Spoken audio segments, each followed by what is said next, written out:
behalf of ADI, good morning, afternoon, and evening, depending on where you're joining us from. Welcome to episode 2 of The View from the Outside. Today's discussion is titled Survival Strategies for Designers. I'm Suresh Venkat, your anchor for today. Meet our panelists. Aparna Piramal Raje is a columnist and author. Prashanth Prakash is partner at Accel Partners. Adam Kallish is the principal of Trope Collective. He joins us from Chicago. Harish Bijoor is a brand guru and founder of Harish Bijoor Consults. Sonal Debral is the former Chief Creative Officer, Southeast Asia for Ogilvy.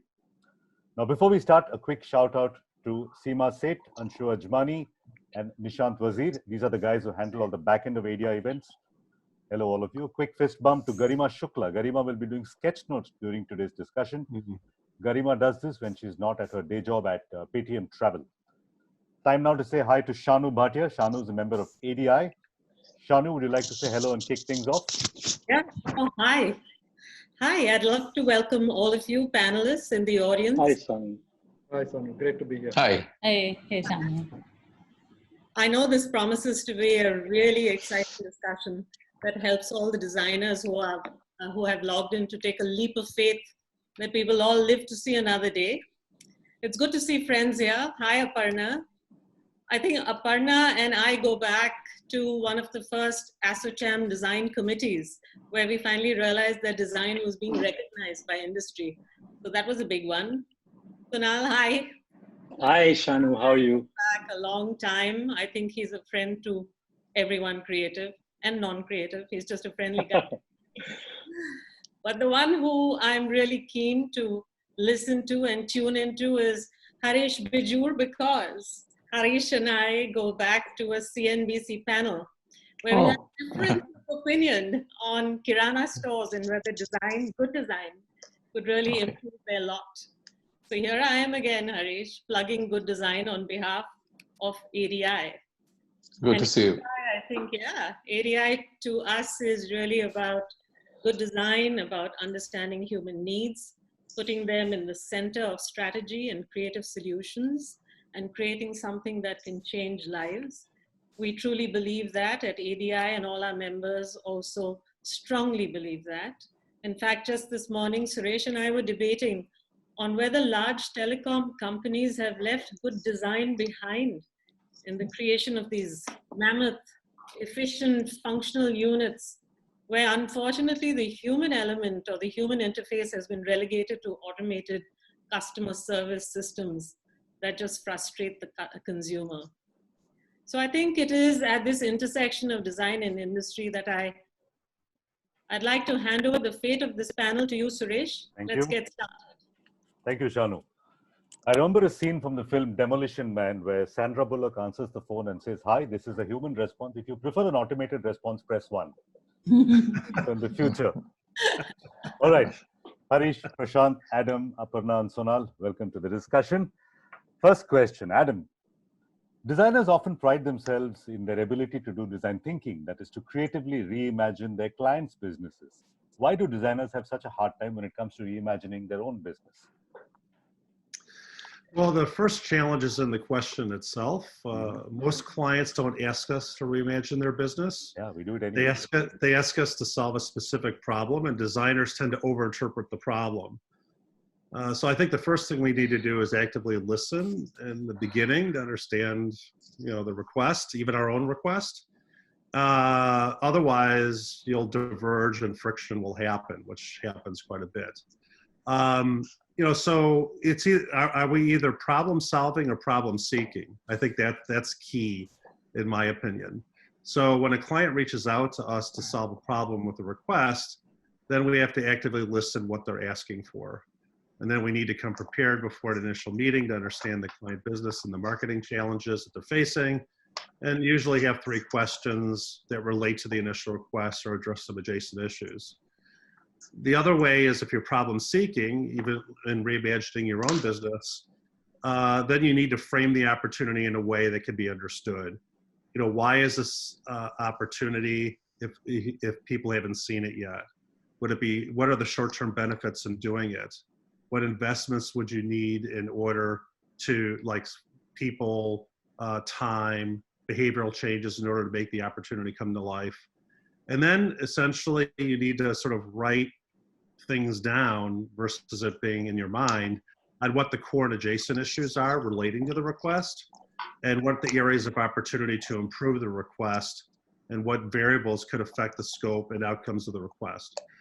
Last week in the meeting, we talked a lot about how to unpack and repack your business in a way that the market can understand. And I think that's a key issue. Hopefully we'll talk more about today. All right, Aparna, next question for you. You straddle the worlds of both business and design. You wear two hats at the same time. What is business asking from design right now? So I'll interpret right now as being the COVID time, very immediate. And I think right now business is probably not asking a lot about design. From the designers I speak to, I think business is in cash conservation mode. And they're really trying to make sure that design is it's not very high on the agenda, to the extent that there were, some people I spoke to who said that they're actually holding off on making decisions because they know that there's a payment milestone associated with making that decision. So there is, I think, a group of people like that. Having said that, I think there's also a group of people who are looking at it as an opportunity and seeing, is there something that we can do and think about and be long-term about and, be creative about too. So I think there is that group of people also. But I think right now, for the majority, I would say that there's a just like this panel is survival strategies for designers, I think business is also looking at its own survival strategies. That's interesting, Aparna. So business doesn't see design as an ability to cut with as a method to cut costs, to optimize resources. They see it as an expense. They will look at it, maybe they look at it as an investment, maybe not an expense. Even if you are, but you're looking at it as making into an investment into something that you don't need. I'm not sure I really don't know if it's being looked at as something that's a business partner that can help them through this very difficult time. All right, so that's an opportunity for design and designers. Thank you, Aparna. Harish, next question for you. Harish, in a recent article, you wrote about the end of the office, about how the home is the new office and the world used to be your oyster, or the oyster is your world. In your view, what's going to happen to the office? I mean, both the physical office and the conceptual structure of an office. Okay. The genesis of this article was a piece of research I was undertaking during COVID days, those early days of COVID. And suddenly I found that, hey, guys were looking at their homes with a greater degree of interest than before. Therefore, I thought about it and I said, in the older days, when you and I were growing up, possibly, we were always told, young man, young woman, go out there, the world is your oyster. And what was happening during the days of COVID is the world is not your oyster, but your oyster is the world and your oyster is the home. Because the home has become the center point of everything. Imagine, this to be your oyster and this is your home. The world is not so important for you, but your home is important. And to that extent, I'm really saying that design is going to be very, very important in the days to come. Homes are going to be very important in the future because the home is the point where you live. The home is the point where you entertain yourself. The home is that point where you gourmet dine. The home is that point where you watch all your streaming videos and audios. The home is the point where you possibly exercise yourself. The home is your spa. In fact, the point of the home, the home is a point of literally everything. The home is the point of everything. If you look at it in this manner, homes are going to become important. And, I was speaking at a real estate major's internal event. And when I did say this, I think there was some resonance because a lot of people are saying, hey, listen, guys, the home is more important than it used to be in the past. It is an office as well. On the second part of the question, offices are moving seamlessly to work from home. 92.3% of all ITES offices within the cities of the top 6 cities of India have seamlessly moved into a work from home mode. And typically, I work with 2 of these clients. We have a business continuity process, which kicks in seamlessly. And this is an imagined situation to say what happens if a virus hits you. And that scenario plan says that people in IT-enabled services and enterprises can work from home.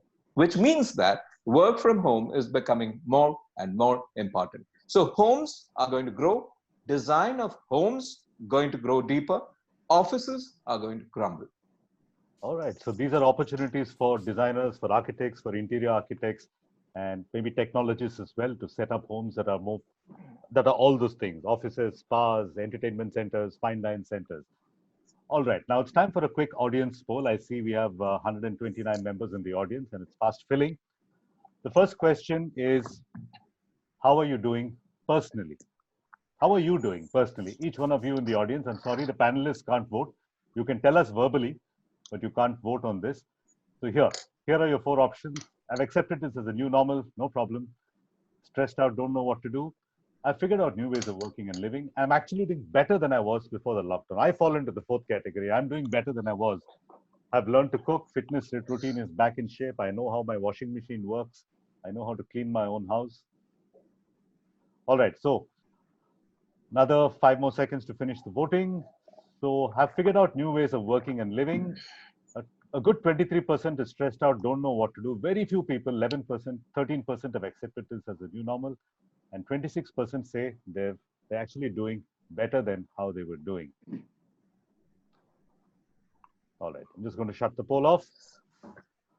Next question is for Prashanth Prakash. Prashanth, you're the money man on the panel. So lots of designers are stressed out about money, or the lack of it to be more precise. How should we as a community and as designers and as practitioners be looking at money right now? Well, I think investors are, like all other humans, as perplexed about what the future is going to be. So it's not like any investor really understands where their money should go or what they should be doing. I think what they are in really is in more, I would say, just protection mode, right? They're trying to protect their current assets. For most people, it's their portfolio companies. If you're a venture investor or a private equity investor, you have tens and hundreds of companies in your portfolio. So you're triaging through your portfolio and making choices. Who do you save? Who do you invest a bit more in? And who do you let to die? A few of the companies you'll have to kind of say, yeah, I mean, this is it, right? So you probably are in the wrong place at the wrong time, or you just did not have a large enough runway to survive this period. But I think coming back, what does this mean for entrepreneurs, designers who are entrepreneurs, either freelancers or designers who run businesses? I think inherently entrepreneurs are optimistic, and they all believe that the world is going to come back in the next 6 months and 9 months. But we've been working hard with our entrepreneurs to train their thinking for an 18-month period. We think just getting back to, this is like a treadmill. This is an 18-month treadmill that we are on. If you're in the same place in 18 months, you've done very well. All right. Right? And that treadmill, just to be in that same place on this treadmill, it's going to take you 18 months. So you need capital to survive through these 18 months, which would mean dramatically relooking at all your fixed costs, being flexible about your valuation, being willing to take more money at a lower valuation, finding new friends who can save you with a little bit of money during this period, whatever it takes, right? But just make sure that you have money for this 18 months. Right. I like the visual of the 18-month treadmill. You're literally running to stand still. And if you stand still after 18 months, you've done a good job. What about debt, Prashanth? Would you advocate a little bit of debt if you get it reasonably? Definitely. Definitely. And, if you're an MSME, there is some, government schemes and all that. Some government schemes, but debt is still very tough in this country, Suresh. Banks still don't lend. So you'll still have to fend from friends and family and investors if you're lucky and if you have a venture investor. All right. Thank you, Prashanth. Sonal, you're up next. Many large design firms, Sonal, are quite similar to advertising firms in terms of agency structure. Yep. Right? And I've heard this from quite a few people in advertising, that the agency model is not working even for the advertising business. Does the agency model need to be relooked at and reinvented?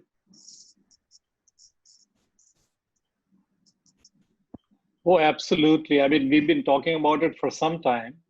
But especially in India, what has happened is that because in India, the traditional, so to say, the traditional advertising like print and TV was for, I mean, till now is fairly big. I mean, 40% or 42 or 43% television spends. I think 38 or something is print spend. You know, I don't have the exact figures. Yeah, you're but approximately what was right, happening was that But what was happening was that the digital, what we used to call digital, now everything is digital, right? So we had been, big agencies had been lulled into this complacency that because we were inherently good television storytellers, which we had learned right from the 90s when television had kind of exploded. Yeah, we were great television storytellers. So we were lulled into that. And quietly what was happening was all these platforms that were coming in, that are there now, whether it's Instagram, Facebook, yeah, which people are every day interacting with, were spawning their own creatives. You know, for example, you have these, I'm every time I look at TikTok, I get absolutely humbled by the amount of talent that's there. And what the platforms are doing quietly was giving all these whether it's YouTubers or Instagrammers or TikTok artists, their own, so to say, tools to edit, tools to tell stories better. And all this was happening while we were sleeping. Big agencies were sleeping, yeah. And all the big agencies had tried to, in their own systems, brought in, so to say, in the beginning, departments which were, you know, digital focused, so to say. But the important thing that needs to be done, really needs to be done now, is that within big agency structures, we need to have entrepreneurial units. We need to have within the agency Faisal Khans and Ashish Chanchalanis of this world, you know. And if any of the people who are listening to this webinar do not know who Ashish Chanchalani and Faisal Khan are, then that's the first problem, you know.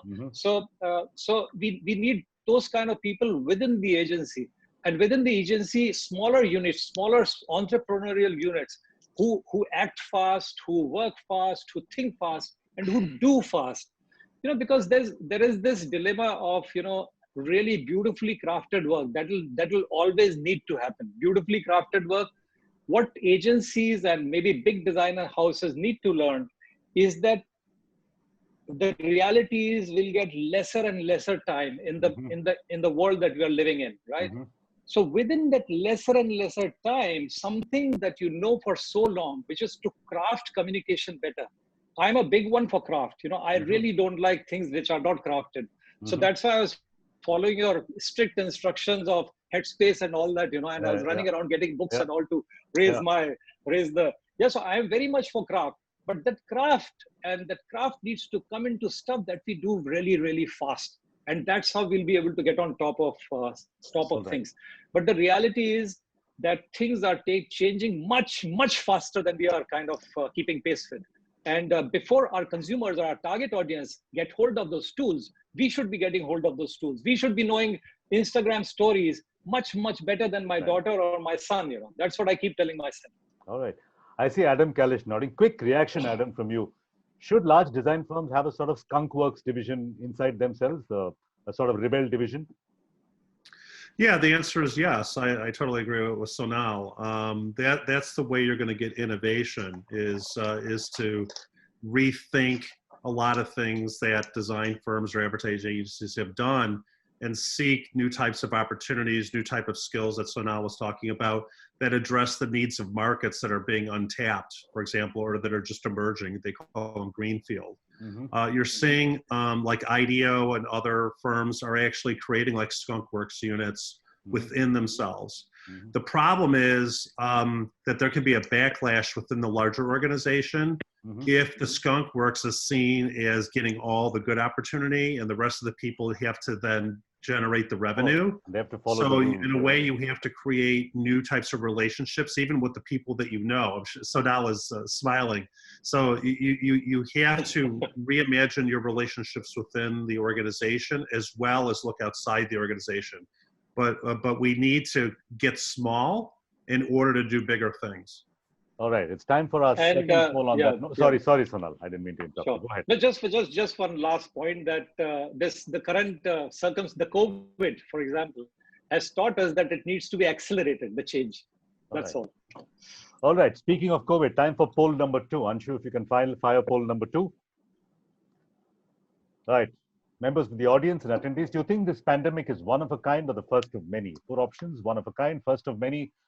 And for those of you who think that this nature's way of hitting humans back serves humans right for messing around with nature, I fall into the 4th category. Who knows? Maybe the first, maybe the last. All right, an even vote split between the first of many and serves human right for messing around with nature. Some sort of divine retribution and just desserts that we're getting. All right, we can end the poll now. All right, so split between who knows, first of many, serves humans right. Aparna, next question for you. You know, we as a community, as designers, keep bemoaning the fact that design doesn't understand business well enough. We don't know money. We don't understand the nuances of business. We don't know how to talk to people in business. Is Indian business doing a good enough job of understanding design? Well, I think that Indian business has certainly invested more in design over the last couple of decades, since the time that I've been involved with the industry. And they've set up more in terms of resources. But I still think the challenge is that there are 2 or 3 challenges. One is, I think that when it comes to defining a brief, I think clients still almost use creative work as a way of figuring out their brief. Mm-hmm. You know, I think to be a really good client, I think you have to be able to define your brief really well. I'm sure the people who are on the creative side, they feel the angst. They feel the angst. Will figure that out. You know, so I think that being when you say being a good client of design, being strategic about it and being able to understand that brief and defining it is one big part. Then I think Prashanth spoke about optimism. So I think being able to leverage a designer's optimism is really something that is a very powerful tool. And I'm not sure if companies are fully doing that. So that's something that's to think about. And I think the other part is that design is also, we talk about the doing and the thinking, right? We've all talked about design thinking a lot over the last few years. And this is certainly a moment of reflection and pause, because certainly projects are on hold. Things are not actually happening in the same speed necessarily. It's difficult to do things like prototype. But what you can do is be ahead of the curve and start thinking. So if you were to leverage design thinking for that, that could be a way also of the client and the design agency relationship being more productive. So that's what I would say. Got it. Harish, Bijoor, next question for you. Your top 3 predictions for the creative industry, but in the near-term future, 3 to 6 months. Okay, a quick one on that. These are not my top 3. These are my bottom 3, because the top 5 have been sold to someone. I need to make money, Suresh. The bottom 3, the first one is, doing things real, in the sense that the creative industry needs to replicate the real in the unreal. Because the world you and I live in are looking very, very unreal all of a sudden. Brick, mortar, steel, and everything that's hunky-dory. Replicating the rural in the urban, replicating the green in the brick and mortar, replicating the eco in the non-eco, replicating the organic in the non-organic. That's what I'm talking about. That's one. Therefore, I call it ruralism. Hashtag ruralism. That is trend 1. Trend 2, from the bottom, visualizing beyond physical space into virtual space. Because, the space that you and I are going to be talking about is going to be reasonably limited. We need to be virtualizing a lot of it. That is design going madly AI, design going madly IoT, design going madly virtual. I think that's the second one. And the third one is really hygiene as the central point of design thinking. Because design thinking needs to refocus on this one big issue.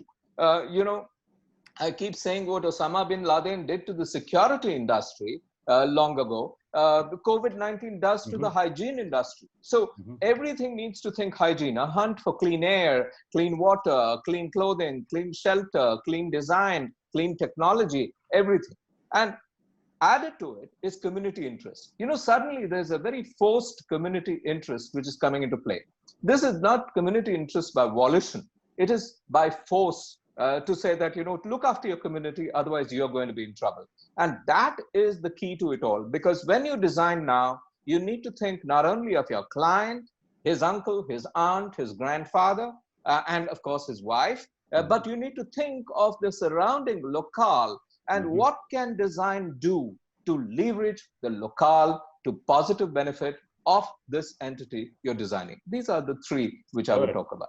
So just to summarize, ruralism beyond the physical and hygiene, those are Harish Bijoor's top 3 predictions and opportunities for the design industry in the coming 3 to 6 months. Prashanth, during a pandemic like this, the stock markets tend to reflect the overall economic chaos, and many value investors see actually buying opportunities. When the market crashes, some people are upset, but some people are also happy that it's crashed and I can buy good stocks at half the value, half the price they were selling at earlier. Do investors like you see this as an opportunity to invest in companies or to increase your stake in companies because times are tough and therefore you are willing to look at opportunities at this time, similar to a value investor? I think, see, a lot of us are in the early stage investing business. So we are driven a lot by what entrepreneurs come up with, right? So if you look at the past experiences from the 2000.com or the 2008, there's actually a lull in this period. There's, entrepreneurs for some reason don't come out and start new startups for some time. So we'll expect a drought of new ideas, and maybe the entrepreneurs are also trying to figure out, like everybody else, what should they be focusing on. Now, that said, investors, I think, will shift more towards investing in businesses that are about moving bits and not businesses that are about moving atoms, right? What I mean is that businesses that are largely lightweight, largely about things that don't have a lot of heavy either retail backends or front end, or retail infrastructure to deal with, operational infrastructure to deal with. They might come back and invest in these businesses 2 years from today, but for the next 2 years, I think there'll be a shift towards digital-only businesses. And I think the third, to Harish's point, what does this virtual world becoming more virtual mean, right? It's about redefining experiences. So how can you redefine these experiences? I think you need designers to redefine these experiences. I think these experiences are not going to magically become different, right? So there's the omni-channel experience, which is going to get redefined. There is, let's take a simple thing, right? Everybody talks about work from home. How is the company going to retain its culture in a world where these employees are never just going to come together? So what kind of tools and what kind of technologies do you really need to help imagine how to build company culture for the future in a work from home environment? So there's a whole bunch of enterprise products, and this is a great opportunity for India. And this is where I can talk about it a little bit more later. But I think designers have never got a seat on the table with the founders, right? They've always been supportive, service add-ons in a company structure, right? And even in startups, I'm not talking about traditional businesses that Aparna was talking about. Even in startups, because unfortunately, it's the tech folks who still get the first seat on the table. And I think it's time for the designers to reach out and understand how to work more closely with the tech folks, because they really can make a difference in this experience first world, right? So I think it's really about reaching out and collaborating more with tech entrepreneurs and getting that seat on the table, which designers unfortunately till today have not been able to achieve. All right, thank you, Prashanth. With that, it's time for our next poll. Anshu, if you can fire poll number 3. Members of the audience, get your voting fingers out. The question is, has the pandemic/lockdown created new financial opportunities for you or your firm? You have 4 options. Yes, clients are asking and paying for new things and new services. Nope, no new opportunities. Help me cut costs and streamline operations. That's an opportunity. And 4 is, what are you smoking, bro?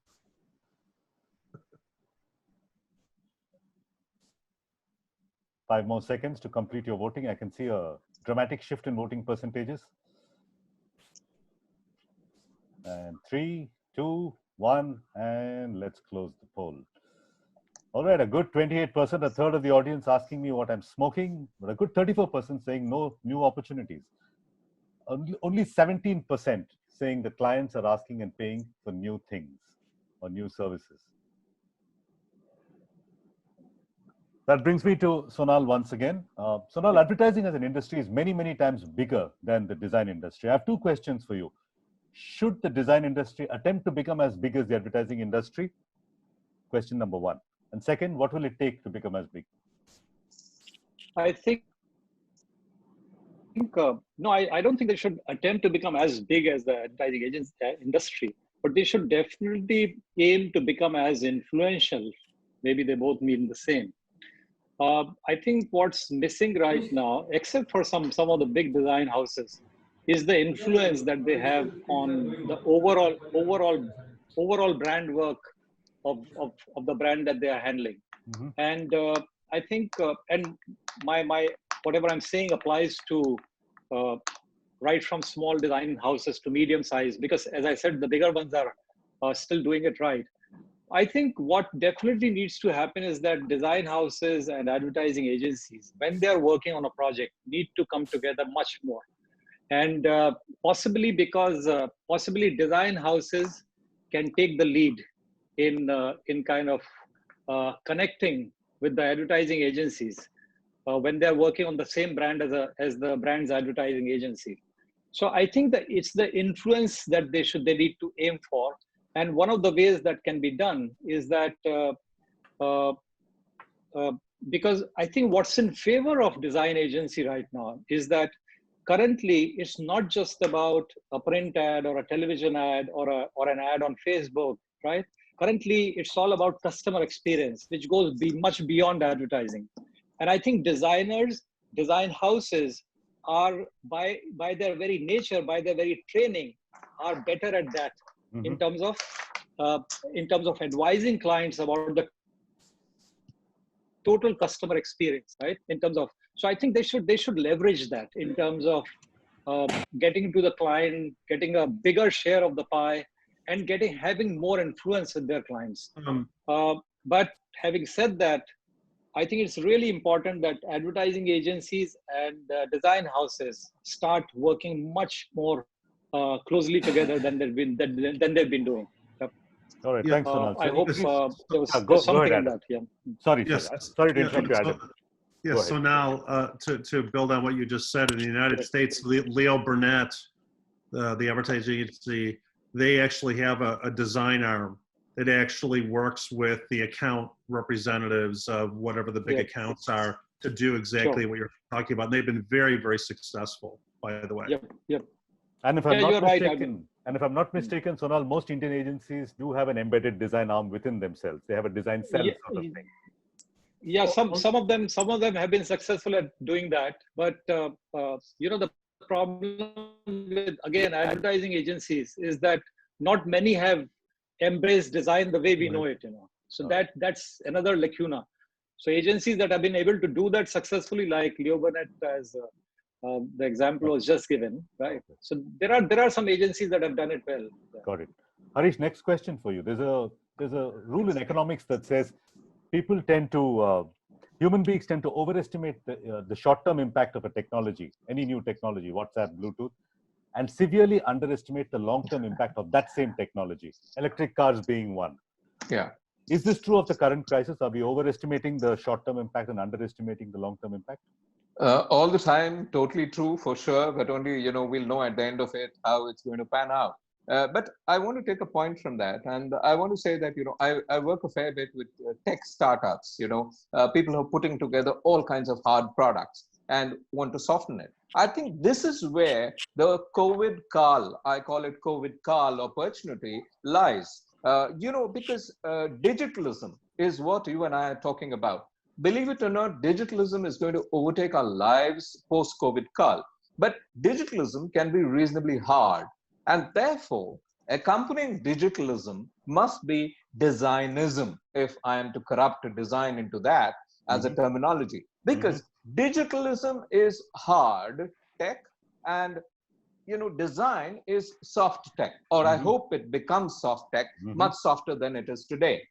It's extremely important that you have a consumer at one end and you have a new movement called digitalism, which is a religion on its own. Everything that we do via the digital means. Now, this hard digitalism needs to be softened by the intervention of design. Therefore, I would simply say digitalism first for COVID call, followed by design next. So digitalism and design, I think, need to be bed partners, totally hand in hand, walk the way right through. So digitalism is the clarion call of COVID call. The only thing I would add there, Venkat, is the digital world has at its center a product, usually a digital product. And I think the comfort of designers, while there are agencies working on user experience, but when you're actually, if you take a product like Slack or take a product like Zoom, and if you have to redefine it, and with this product at the center, your ability to work very closely with tech folks is a leap that I don't think most designers are ready for. So we just have to be aware of that. This is a chasm that we have to cross. When you talk about overall brand experience, product overall experiences, we are there. But digital products, specifically digital product experiences, we are not there. All right. So I'd like to say one thing, Suresh. And I think the big mistake that a lot of companies make when they go from digitalization is that they tend to focus just on the digital. And I think we have to bring the physical and digital together. This is a lot of what I do with companies, is that they tend to focus on the iPad, the iPhone, the form factor of the digital, conduit. And I'm trying to tell them that they need to marry the best of physical, the best of digital together to create a total experience. This is the biggest mistake that companies make, and that's why most technology fails, because they focus just on the technology. So we've got to bring the physical and digital together. Otherwise, technology will fail. There's an old saying, a cliche from the .com 3.0 era that says, build a click and mortar business. It needs to be both click and mortar. But sorry, just to interrupt there for a minute. Adam, I think there are two worlds today. There will be a world which is an omni-channel world, like you mentioned, where there'll be a physical and virtual. And there'll be a world which is going to be, all digital. Virtual. So, but I think both are important. Like a second life of sorts. All right, Aparna Piramal Raja, next question for you. Now, whoever I've spoken to in my informal polling abilities, half the world thinks that the COVID crisis is going to permanently change the way we consume. And the other half is saying nonsense. As soon as a vaccine is announced, life will go back to normal. We're going to consume exactly as we did before, and with revenge consumption. We're going to consume with revenge. Where do you stand on this? Permanent change, or this will all pass? Can I get away with the middle of the two options, sure, mix certainly. of the two? So I think that certain sectors are really going to change. Like education, for example, I think we all know is certainly no looking back. I think to have understood the possibilities that are happening. IT also, travel, and those sectors are going to be really affected for quite some time. I think that the sanitization that I think Prashanth spoke about, or sorry, Harish spoke about, the hygiene aspect, just like we got used to all the protocols associated with safety for terrorism. Just like that, we're going to get used to that sanitization. That part is going to stay. And I would really honestly like to think that we take time out for reflection and spending time with family, as we have been doing in the last couple of months. So I would hope that is the case. And also a sense of community that has been spawned that over the last two months. But I do think that, people are looking forward to going back to work. I think people are looking forward to having their lives back to normal. And here, I think we're just speaking for people like us who are sort of pretty privileged and who have that option to make that choice, right? I think it's for people who are struggling with just the basic means. I think it's a totally different set of realities that they're dealing with. So I think long term, I think we're going to see, but I'm also optimistic that there will be opportunities that come out of this. All right. Prashanth, Prakash, there's a saying in politics that says never let a good crisis go to waste. And politicians make the most of any crisis. What can the creative industry learn from politicians? No, it's a great time. I'll talk about two specific areas, and both of them have been touched upon by Adam and Aparna. So one is the omni-channel world, right? Whether we like it or not, businesses will have to deal with this, lockdown, unlock, first wave, second wave, third waves. So there's just going to be no seamless, shift into one or the other, into people either just doing everything online, or, I mean, we have folks who like to go do physical things, right? So we will try that, and then we'll probably have to retreat now and then. So businesses that can really straddle and provide this experience that can marry these two and make this more seamless, I think there's a great opportunity for designers. I mean, just think of something in a retail store like a changing room. When are you going to use a changing room? Not in the next 12 months, right? So what are the technologies for that, and how will you kind of substitute for some of these omni-channel experiences? I think there's a great opportunity there to marry that. The second area, like Aparna said, is in education. What everybody is doing is using Zoom for education, using tools that were never meant for education to teach our children, right? So Google Classrooms is a okay product, I mean, at best, right? I think there's an opportunity to create the next creative classroom, which is going to be online, which is going to help students learn as good or better because of the possibilities of this medium. So I think, I can go on. I mean, there are many areas which are going to be redefined, and in many cases for a world which is going to be partly real and partly digital. All right. Thank you, Prashanth. It's time for our final poll. Anshu, if you can fire poll number 4. As you can see, today's questions are all very, very personal to members of the audience. Will you and your organization survive the consequences of the economic lockdown? Will survive, but barely. Not sure we will survive. Will survive if you make drastic cuts, people, resources, money. And finally, the optimists who say we'll not only survive, we will thrive after this crisis ends. 30 seconds to vote. All right, seems like optimism is winning the day. A good 44% says we will not only survive, but we will thrive after this. And a good 27% says we will survive if we make drastic cuts. Only 10% say not sure we will survive. I suspect there are many students and young graduates who are wondering what to do next. I'm going to raise some of their questions in our Q&A section. Adam, there's a saying in the legal community that lawyers make the worst clients. When a lawyer has to represent another lawyer, that's like the worst case you can ever get. Your firm helps a lot of organizations reinvent themselves, spot new opportunities, compete with non-traditional partners. Do you ever get design agencies as your clients? And do designers make the worst clients? Adam, you're on mute. I'm sorry, Adam, you're on mute. Yeah, sorry. Thank you very much. Speaking of digital, yes, they do. Because you're too close to the situation, so it's like the cobbler's children. I think, but in the end, I think designers don't make terrible clients. As was stated last week or a couple weeks ago, designers are emotively driven based on their needs. And we need to understand the theory of mind of others, including the consultants that consult to the design firms. Designers provide a professional service that combines creativity, logic, and specific outcomes. I think that's very important, that are human-centered. I think there's 3 things, because I was looking at all the questions in the Q&A. I think there's really 3 things that I would recommend and that were talked about last week. What drives your income? I think that's the most important thing I always ask design firms. You're defined by your income stream. What defines it? There are really 4 things that define your income: your reputation, your skills, your years of experience, and your credentials. Those 4 things drive any income.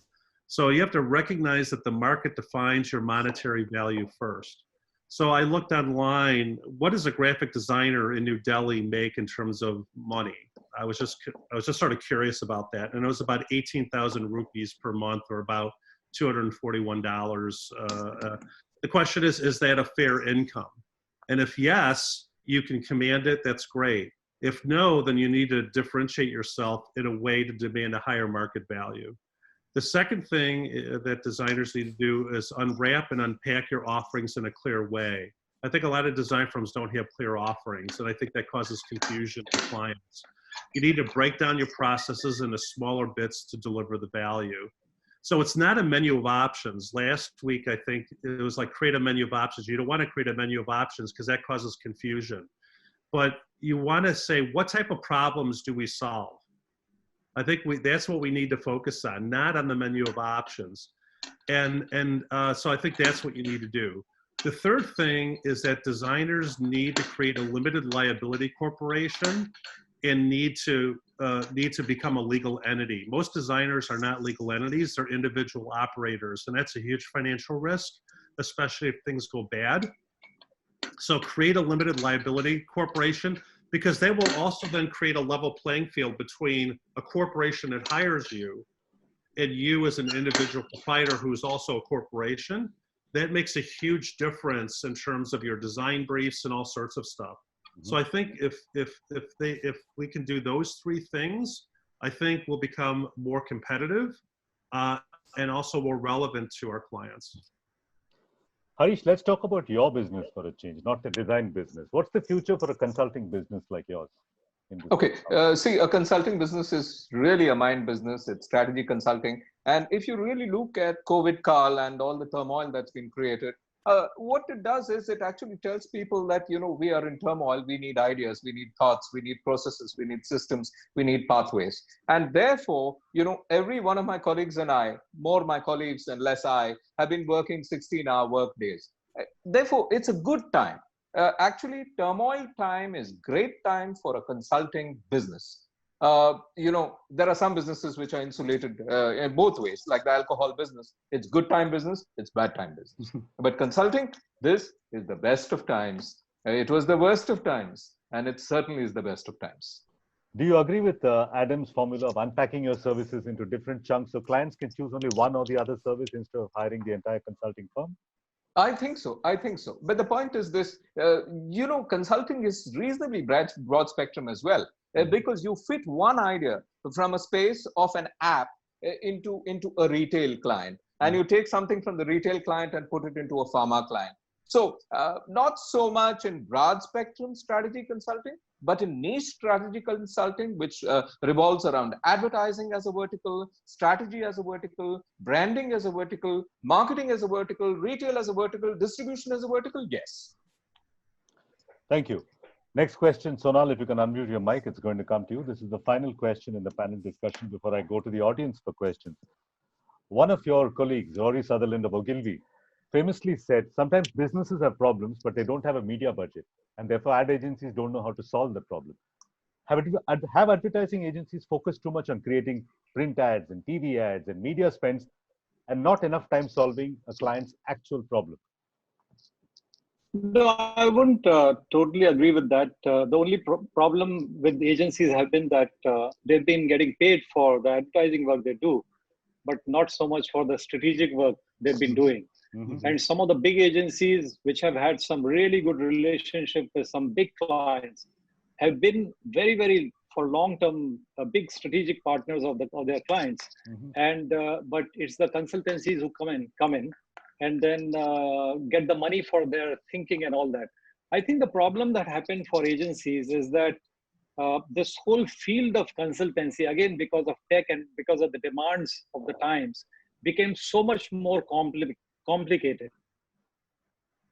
You know, now, for example, agencies have to have that rigor, analytical, scientific rigor, analytical skills to kind of comprehend the data. These kind of things are alien to most agencies, and that's the thing that they're now trying to focus on. While on the other hand, if you see globally, big consultancies, Accenture, Deloitte, everybody is pumped money in and bought off the biggest of, I mean, not the biggest, but the brightest of ad agencies.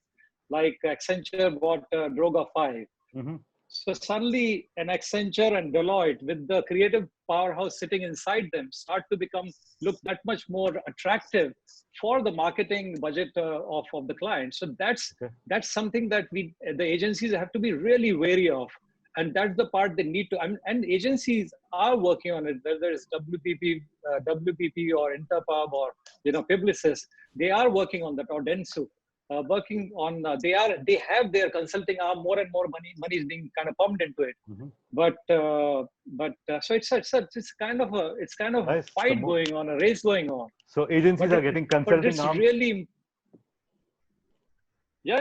but it's really important for the agencies to start understanding what analytics is, what data is, what can be done with the data, and not because at least they have the wherewithal or the ability to create magic. Along with that magic, it's the logic that they have to now really, really get into in a big way. Logic and magic. So agencies are getting consulting arms, and consulting firms are getting agency arms. Absolutely. All right, it's time for some audience questions. The first question from Manu Neelakantan for Prashanth Prakash.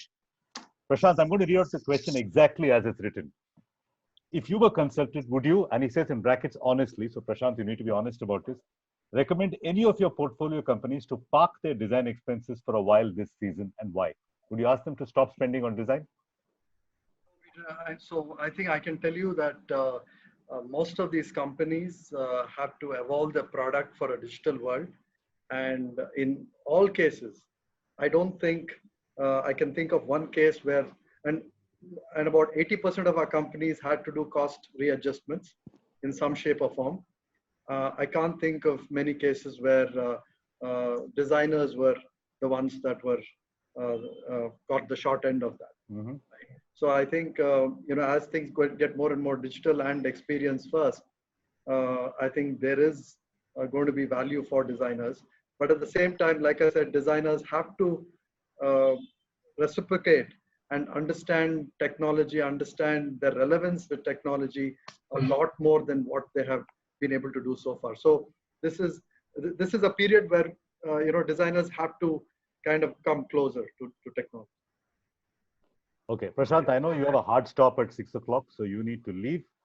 If you need to leave the webinar, that's the final question for you, Prashanth, if you need to leave. Okay. Next question for from Rebecca Joseph, and I'm going to direct this towards Aparna Piramal.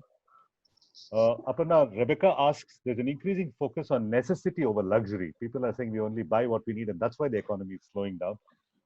So what role can design play in where everyone is just trying to survive day by day and only focusing on essentials? So actually, Suresh, I've looked at this period as one of simplicity rather than deprivation. And I think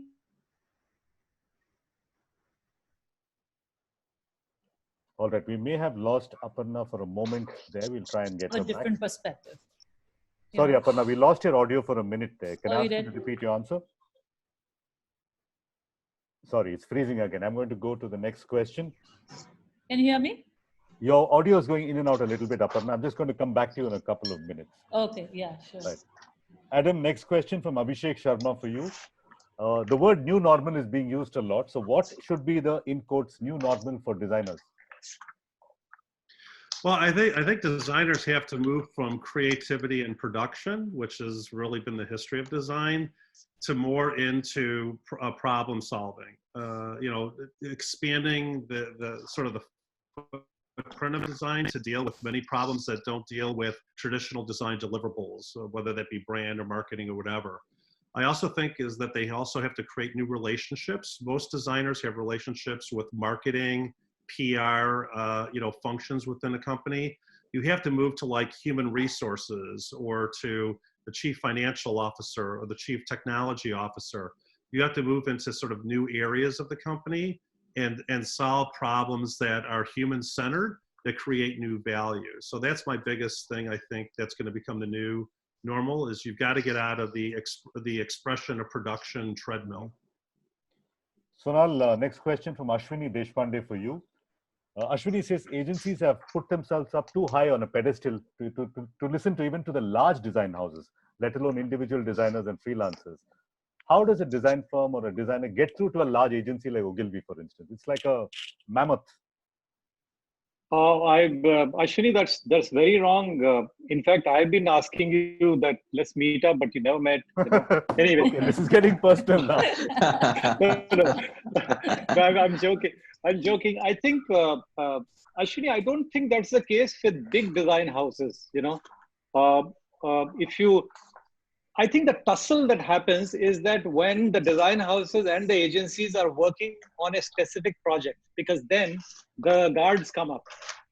But I think this conversation should happen beyond handling of brands, because once the dialogue start, right, then possibly even when a project is not happening. So, for example, if an agency and a design house is handling a certain brand, then I think they should have a dialogue even when they're not working on a specific project.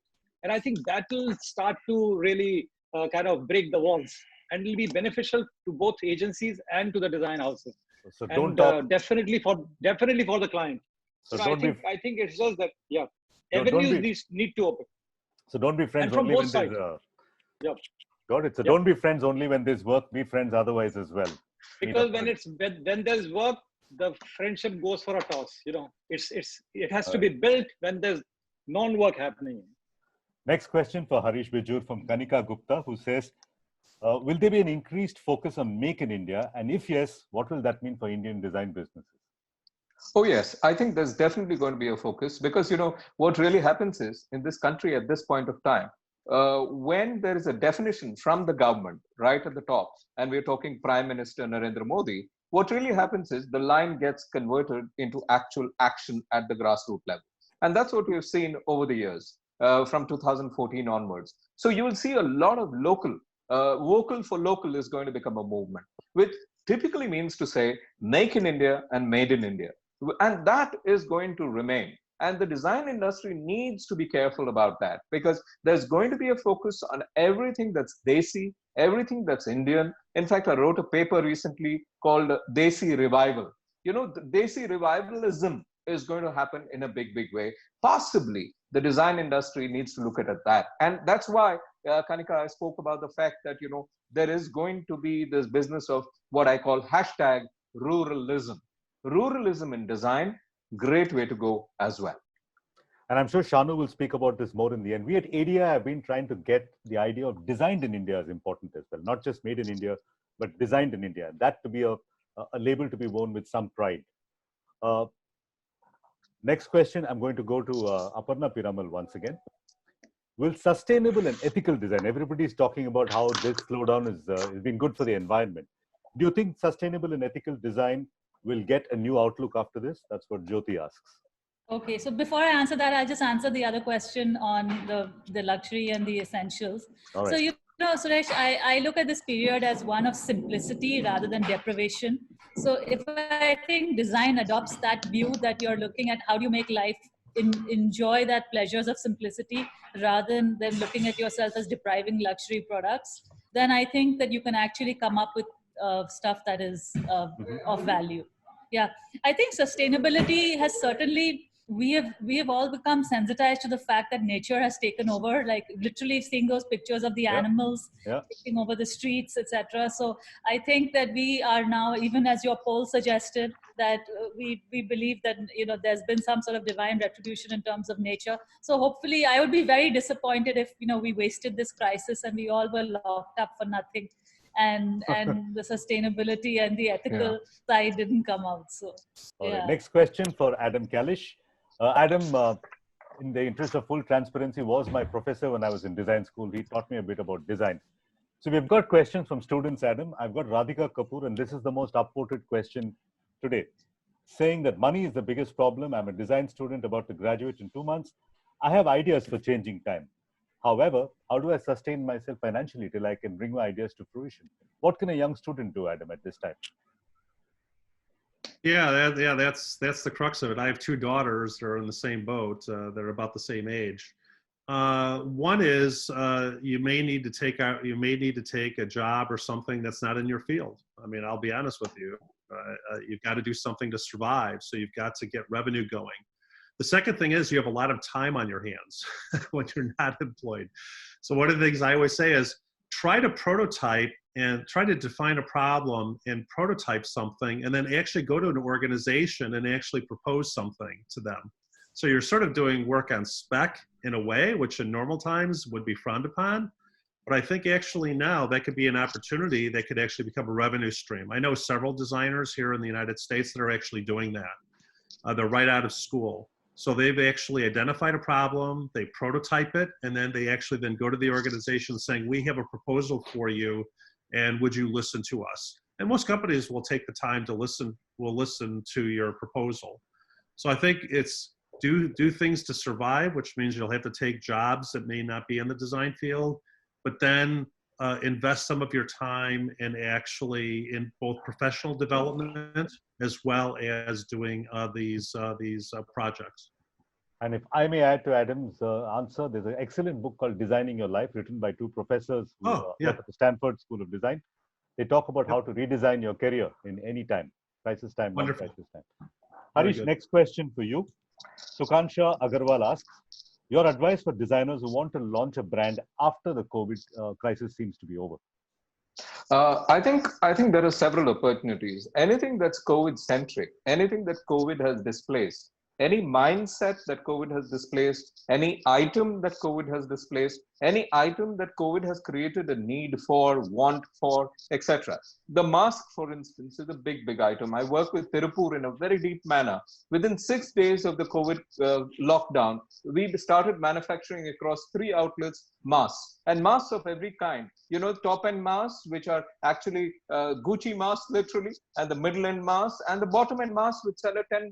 So design anything. I mean, you know, those handheld thermal readers, the masks, the bags, anything that's related to it. And that is at the bottom end. As you climb the hierarchy of design, plenty of opportunities. Anything that COVID has displaced is a fantastic branding opportunity. All right, excellent.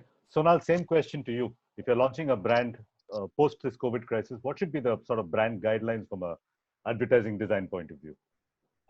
I think one of the first things I would say for anybody, a big brand, small brand, is that one big thing, big shift that will happen post-COVID is that your brand should come across as not something that is being sold, as a selfish selling. Any communication that we do should be from the point of view of humanity, compassion, empathy. You know, these are very, very important words. Whatever might be the product, whatever might be the brand, I think it has to come from the point of view of what value. I mean, see, that was always important for any brand to communicate to the consumer what value I bring it. But I think post-COVID, that has become absolutely critical in terms of what kind of communication any brand should have. Of course, brand will talk about what the brand does, but in terms of tonality, in terms of how we communicate, it'll have to be absolutely from the consumer's point of view. So that's definitely one of the things that will need to be done. All right. Besides that, yeah, I think if you come from that point of view, then it'll be a good time to launch post-COVID. Right. Any brand. Shanu Bhatia, I'm going to ask you to activate your video at this point. Shanu, the final question I think should come to you, if you can unmute yourself. Trisha Rathod asks, should design schools restructure their courses in order to guide students not only to survive in this industry, but to address business needs at times like these? Wow, you've left the toughest one for me. Well, I think there's a lot of discussion on design, and we are actually talking to design schools currently on how they can make design, which is really a very tactile field, a field where you need to empathize, a field where you need to actually meet people and observe things physically. How do you move all that? How do you move that into a space that is perhaps remote, perhaps without such tactility, without the ability to actually assess situations on the ground? So that is an entire discussion piece that one is having about design institutions. But I do believe that I think, as Adam had also mentioned, design definitely needs a place at the table in the boardroom, and it is happening. We are in fact sensing it, and therefore the idea of business and integrating and teaching business within design schools, or at least components of it, and how to strategize to help businesses really apply design thinking to come out more successful. I think these are discussions that have been brought to the fore, and they must be taken up with much enthusiasm currently. All right, Garima Shukla, I'm going to ask you to activate your video now. Garima has been making sketch notes, sort of minutes of the meeting in graphic form. Garima, whenever you're ready, share away. Yeah, I'm sharing it right away.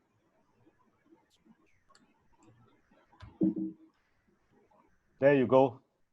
All of us captured in Wow. digital sketch glory, survival strategy. Lovely, lovely, lovely, lovely. Very cool. I notice Sonal is the man with the maximum hair in the sketch as always. Oh, this is fantastic. And so here we go. Here's a sketch. All of you will be emailed this sketch. Garima, this is a lovely sketch. Thank you. Thank you. There's survive and thrive, and there's 4 very happy smiling faces. I'm assuming those are optimistic designers in the bottom right corner. Yeah. Right? Agencies to understand logic to create magic. That was Sonal's insight. And this beautifully captures this entire discussion and all the insights. Like I said, we'll mail you, all of you, this. Garima, thank you very much. This is excellent as always. All right. I'm going to ask Garima, keep your video active. I'm going to ask Nishant, Seema, and Anshu to also activate your videos. Right. Once everybody is active, smile for a photo op. All right. Shanu, over to you for a few closing comments before we end the webinar. Thanks, Harish. This was a really heady mix of great gyan, and by that I mean some really cool insights for designers. Looking at design from outside in, I think is something that's required, because a lot of conversations are just held between designers about design, and it's really important to get this.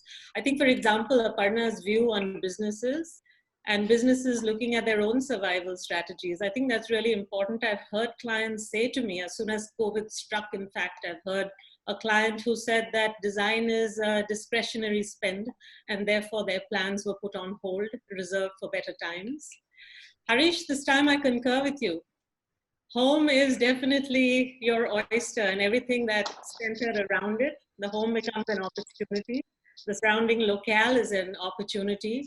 And I think it's a great opportunity for designers, architects, interior designers to look at, because there's going to be so much change with people working from home. You don't want to be sitting at your dining table and, you know, jumping in and out and converting it into office space. And these everybody who is finding a benefit from this is saying it's a great idea. The real estate industry is saying that. Design industry is saying that. So I'm happy. Well, we're actually working on it. We're actually working on it, because the reality is that there are small homes. Sure. But I'm not happy with the word designism. I think it sounds more like a phenomenon, and not provides a solution. So we need to look for another.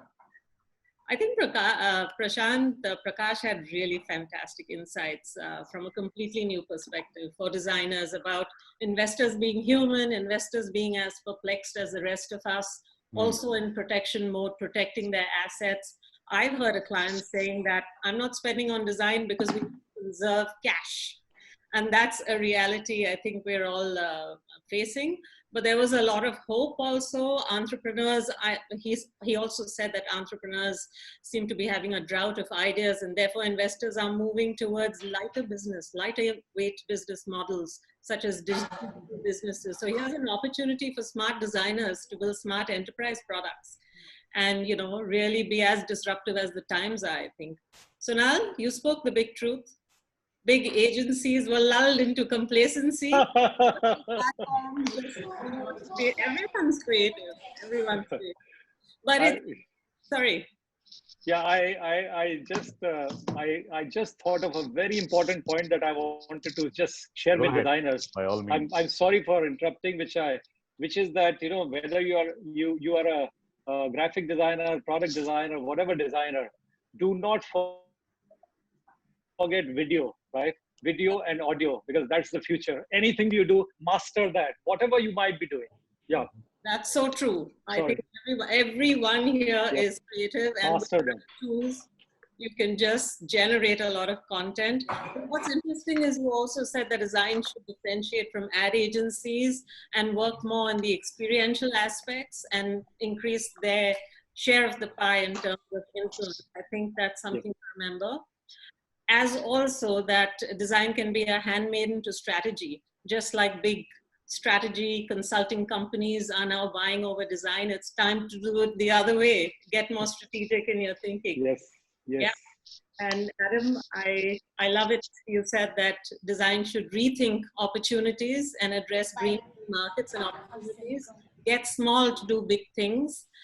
I think that very important question that you left everyone with, which is what drives your income and how do you differentiate yourself to be recognized and add value? That's something really to ponder. So, I mean, that's what I'd like to just conclude by saying thank you. It was just wonderfully engaging. And I think that design definitely, I mean, from my interactions with clients, I know that people are looking at us not only to come up with design as product or as a deliverable, but to actually design organizations and how organizations perform, how their processes should be restructured, redesigned. Design thinking is big. So it's a good time. It's a good time for us to get out of this with an optimistic thought. Thank you. Thank you. All right. Thank you. Shanu, if you continue putting things together so eloquently and elegantly, I'll be out of a job soon. Thank you for that excellent summary. We're at the end. Harish, Aparna, Sonal, Adam, and Prashanth in absentia. Thank you all. Adam, especially for waking up at 6 in the morning to join us from the US. Anytime. Thank you all. Thank you all from the entire Thank you. team. Thank you. Bye. Thank you.